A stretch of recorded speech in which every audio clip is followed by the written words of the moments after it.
வணக்கம் மக்களே. இன்றைக்கி நம்ம பார்க்க போகிறது Thirukkural versus law of attraction. Law of attraction பற்றி நம்ம ரீசெண்ட் டைம்ஸில் நிறையவே கேள்விப்பட்டிருப்போம். ஆனால் திருக்குறளுக்கும் லா ஆஃப் அட்ராக்ஷனுக்கும் என்ன சம்மந்தம் இருக்குன்றதை நம்ம குறளை வச்சு பார்க்கலாம். என்ன குறள்னா, உள்ளுவதெல்லாம் உயிர் வள்ளல் மற்றது தள்ளினும் தள்ளாமை நீத்து. திருவள்ளுவர் இதில் என்ன சொல்கிறாரு அப்படின்னா, நம்ம நினைக்கிற எண்ணம் உயர்வானதாக இருந்துச்சுன்னா அது பிரபஞ்சத்தோட கனெக்ட் ஆகி நம்ம என்ன நினைக்கிறோமோ அது நம்மளுக்கு கொண்டு சேர்க்கும் அப்படின்னு சொல்கிறாங்க.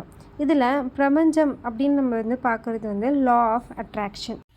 ஒரு உதாரணம் பார்க்கலாமா? நீங்கள் ரொம்ப நாளாக ஒரு ட்ரீம் கம்பெனி நினச்சிட்ருக்கீங்க. அந்த கம்பெனியில் இன்டர்வியூ கண்டக்ட் பண்ணுறாங்க. உங்களுக்கு ஆஃபர் லெட்டர் வருது. நீங்கள் இன்டர்வியூ போய் அட்டன் பண்ணுறீங்க. செலக்ட் ஆவீங்கன்னு நினச்சிருந்தீங்க, பட் செலக்ட் ஆக முடியல அப்படின்னா, நீங்கள் அந்த செலக்ட் ஆவீங்கன்ற பதிவு ஸ்ட்ராங்காக இருக்கும் பட்சத்தில் இந்த உயர்ந்த எண்ணம் உங்களை ஒரு நாள் அந்த கம்பெனியில் செலக்ட் பண்ணிடும்ன்றது தான் திருவள்ளுவரோட கருத்து. திருவள்ளுவர் இதில் என்ன சொல்கிறாருன்னா, எண்ணங்கள் உயர்ந்ததாக இருக்கணும். தேங்க்ஸ் ஃபார் வாட்சிங்.